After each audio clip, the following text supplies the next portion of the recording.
Alrighty, gentlemen, welcome to the courtroom. Here we'll be discussing, some interesting topics here. Kevin, pick a number, 1 through 6. Four. Nice, because that's the one I actually memorized, and that is, especially with KD being injured, there are rumors with him, possibly coming back this season. Unsure why. Yes, they'll make the playoffs, but it doesn't really matter. But ignoring this season, with a healthy KD, possibly Kyrie still injured, is it even worth for KD to come back? And even if Kyrie comes back, is this team actually a real championship contender? We know they can make the playoffs, like they're currently in it, but are they a real championship? Um, I'll let Kevin go first. I think this is a hard one for me because I've gone back and forth the whole season, as we know in this podcast, about what I think about the Nets. I'm always changing my opinion. I think yes.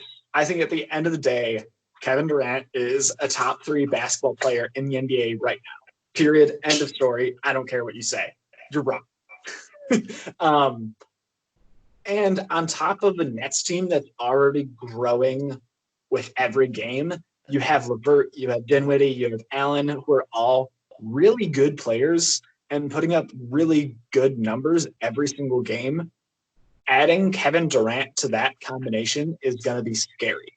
And I think that's easily makes them a championship contender in that Eastern Conference. Like, yeah, you have big name teams in that conference too, but with KD can handle Giannis. KD can handle Siakam on the Raptors. KD can handle the Celtics. Like, he's that part of that team that can handle the big stars of the other top tier teams in the East.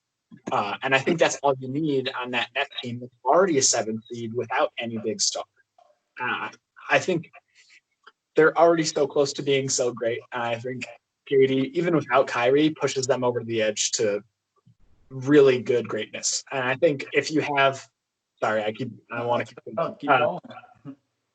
If you do have Kyrie on top of that, Kyrie comes in as the second hand man, like in the Cavs with the LeBron. He reprises his role in that, and that's where he shines the most. I think we've seen if he's the number 1 guy, not as great, but if he's a second guy, that's peak Kyrie. And I think if we get that, that's an easy finals contending Nets team. Period. Done. Okay, that's a good valid point. I'll have one counter question for each of you. So for Kevin, in this case, obviously there's no Kenny Atkinson. We're looking for a head coach. And Kyrie made his comments already, making it clear that he doesn't want half this roster to come back. What do you say to that about coming next season? A lot of their money's already taken up between old DeAndre Jordan, KD's contract, and now Kyrie complaining at Irving. What do you think about that? I think he can shut the fuck up.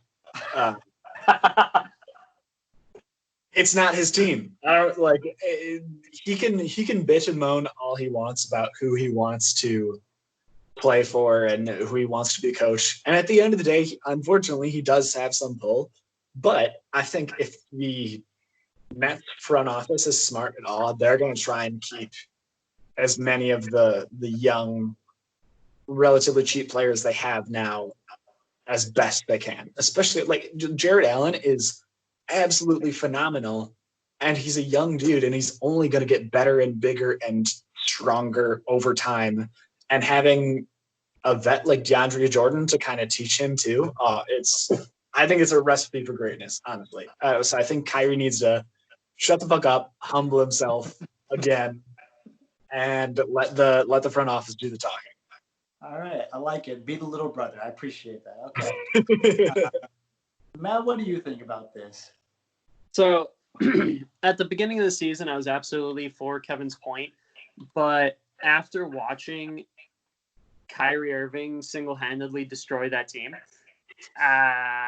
which I'm calling the Kyrie effect, because I've seen it so much in the Celtics, if Kyrie doesn't have the ball, he's going to get pissed. I don't care what kind of friendship he has with DeAndre Jordan and with KD. Obviously, I'm not arguing that KD is a bad player. He is one of the best players in the league, hands down. He's an incredible two-way player, and not to mention that he's like one of the first 7-foot tall guys who can just shoot the ball so fucking well. KD would run that team, no problem. However, little do we remember, when the Nets were doing very well, Kyrie was not playing. Dinwiddie was playing. Dinwiddie was out of his mind. He was killing it on that team. And when you want all of these young guys to go, I mean, like, what do you expect in return? I mean, I do agree. Like, if you're gonna trade like Dinwiddie or LeVert or whatever, you would probably have a decent amount of asset because of that right now with how they did. But if I was if I was the Nets front office, there was no way in hell that I would trade away Dinwiddie. There's no way in hell I would trade LeVert, especially after that 50-point game that he had. Like, I don't want to get rid of those guys. I want to get rid of the toxin. I want to get rid of the person that is destroying this team. And I mean, doesn't it strike it a little bit weird that KD didn't really say anything about Kyrie like throughout the entire season? Like, you'd have to be pretty dull not to call him out. And there's something I know that they're friends and whatnot, but it's just like when you go to a different team to make it better and to put your own mark on it, Kyrie is not the type of person that I would want to be teammates with, because his ego is through the roof. He wants the ball in his hands 24/7. And you want to know what? If I was a betting man, if I was Michael Jordan, I would bet Kevin Durant every single time over Kyrie Irving. I would want KD to have the ball so much more. And I just don't know if Kyrie is humble enough to be the number 2 anymore. That's a very good point. Okay, so we don't believe in Kyrie here. If we had to dump Kyrie for possibly another All-Star, I'm not going to call Kyrie a superstar because, let's be real, LeBron handed him the title, okay? Let's be real there. Who is the substitute for Kyrie Irving? I think we have to understand that that Nets team is very good scorers, but that's kind of all they got, right? Jarrett Allen's their only other protector at the rim. What do they need if they're going to get rid of Kyrie? So I would definitely want to keep, like, grooming Karis LeVert because he's a pretty young guy, and obviously he has a lot of potential, especially coming after a pretty horrific injury that he had. I want to see him play more. Spencer Dinwiddie, I want to keep him as much as possible because we've seen that he can do it. And so that's 2 players. So you have your point guard, you have your 1, you have your 2. Kevin Durant's going to be your 3. Your 4 is going to be who? Exactly. Like, I think the biggest piece that you need is maybe another defender, because there is no doubt in my mind that the Spurs can shoot the ball. They're a very good scoring team. And I will admit that partially has to do with Kyrie because that's just his mindset. But when KD gets on the field, you're already adding more defense right there, right? And not to mention you're adding, I would argue, more offense. So if you want another player, I would definitely look for a power forward. I'm not too much of a bandwagon fan on the Jarrett Allen. I'm not too much on the Jarrett Allen train. I do recognize that he did pretty well this year. I don't know about his potential necessarily, but if I was looking to make that team better, I would definitely want a strong power forward. Maybe not a scorer, but depending on how well KD plays, especially depending on how well KD actually recovers and plays, you might want another scorer. So I don't really know whose contract is really going up right now. If I was the Nets, I'd probably either shoot for Bradley Beal or maybe even Joel Embiid or something like that. I mean, if Embiid went to the Nets, that'd be fucking wild. I don't know. I mean, honestly, they might be able, as long as they can get a player who's willing to be the number 2 to KD, I think that team's going to thrive very well, no matter who you put in there. All right. Very good points. My last question to both of you will be the same. Very simple. Kevin, how far does this Nets team, if they run it back, how far does this Nets team go into playoffs next year? With who healthy? Everyone's good to go. Let's just say everyone's good to go. Kyrie and KD? Kyrie, KD, they're 90%. They got their season-long injuries. So if Kyrie and KD come back and that the roster is what it is now, I think they make it deep in the playoffs, if not the finals. I think they could make it to the finals. I really do. I don't. I don't know. All right, So, because they would be playing Lakers or Clippers, basically. Hypothetically, if we're running back this season, that's a tough team, I think. all right, okay, that's fair. Matt, what do you think?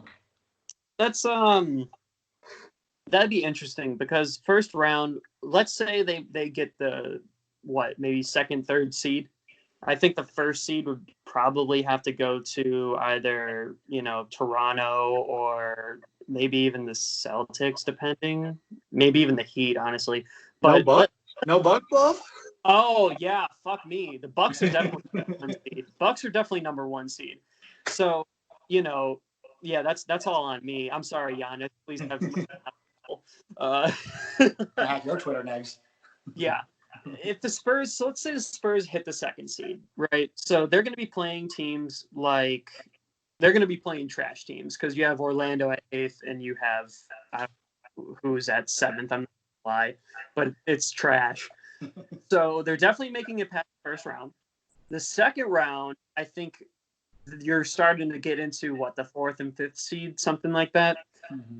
Now you're looking at the Celtics, you're looking at the Miami Heat. And I will absolutely admit the Miami Heat look so dangerous. Jimmy Butler is having the time of his life. Bam, baby. I'm looking at you, Kevin.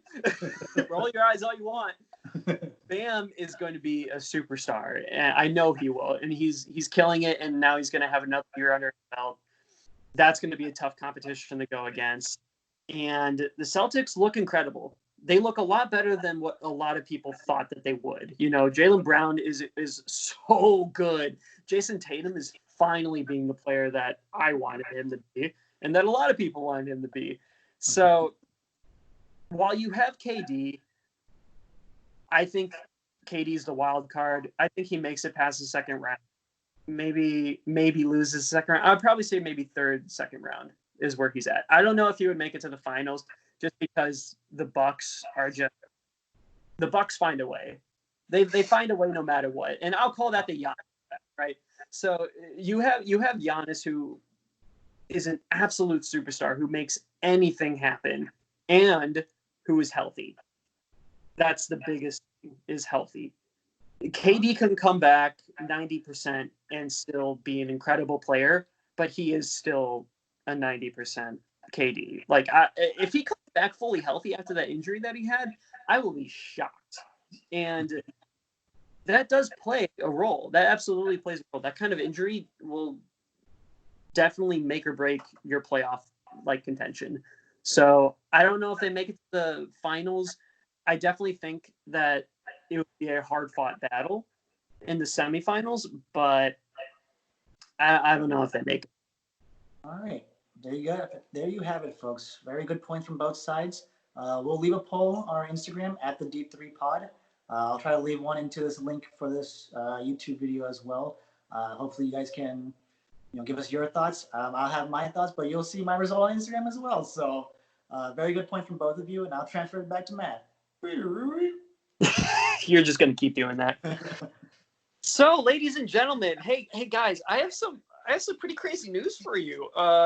I don't know if you knew this, but we're sponsored, right?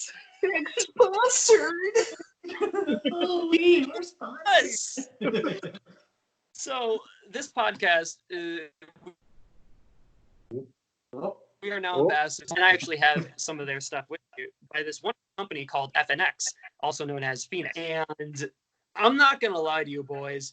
I tried this pre-workout, and goddamn, this shit is fire. I've had pre-workout before, and this is probably the best one that I've had. It's called the Phoenix Recharge. It's blackberry lemonade flavored. It's got 30 servings. Man, I was drained after my workout. And then you have the Refuel Phoenix. So you have this giant tub of protein powder, and this one is mint chocolate. It is very good. What? Now, I don't know. I mean, I know that you guys have probably had pre-workout and like, protein powder before. Let me ask you something. Do you like it when you have chunks in your drink? No. No, it's pretty gross, right? This stuff blends very, very well. And not to mention, there's a lot of protein powder out there that's just like, you can really like taste like pure, like it just does not taste does not taste at all like the flavor, or it tastes like like a horribly meshed like flavor of and this tastes exactly like mint chocolate. It is wonderful. Highly recommend it. It's great stuff, honestly. If you use our code, it's FNXME. No, M. Wow, this guy butchered. We're sponsored. We're sponsored. Whoa. I'm sorry. We have it in the bio. I will say that. I definitely put down the link and the bio in our Instagram, so it's there. I'm not slacking horribly. I promise you that. I mean, the key part kind of mess it up. Then it's gonna be real, but we good. It's fine. I'm looking it up right now. Anyway, this shit is fantastic. It's actually pretty decently priced. There's a lot of like protein powder and pre-workout that's like $80 and stuff like that. This is pretty decently priced, and with our discount, you'll get 15% off. So that's even better. My cousin actually bought it, and he said that it was probably the best like pre-workout that he's had. And him and I are like fucking gym rats, honestly. We go to the gym almost consistently. So almost consistently. Yeah, I know, right? Doesn't that sound wonderful? I speak so good, guys, I promise. So the code is FNXMBEH. So if you use that code when you're purchasing any of the stuff, you will get 15% off. It's a great deal, great stuff. Highly recommend it. And you guys can get the link, you guys can get the code on our Instagram, on our Twitter, and that would be at the D3Pod. You can find us there. You can find the show on Spotify, Apple Podcasts, and YouTube. You can see our beautiful faces. I'm sorry, what was that, Kevin? Shameless plug? Oh, it's shameless plug? No one told me about it. Shameless plug. Shameless. Got that sneeze right there. Shameless plug. All right, no more dabbing in this podcast. Yeah, you're right. We're too old for that. This is the last episode. Thank you guys so much for listening and for watching the show. We really appreciate all the views and all the comments and whatnot. Please go ahead and vote on that poll that we have. Let's see who thinks that I'm right and that Kevin is wrong. And I can't wait to see that, man. I can't wait to see that. So have a great rest of your night, folks, and enjoy the rest of The Last Dance. Peace. I did not commit corruption.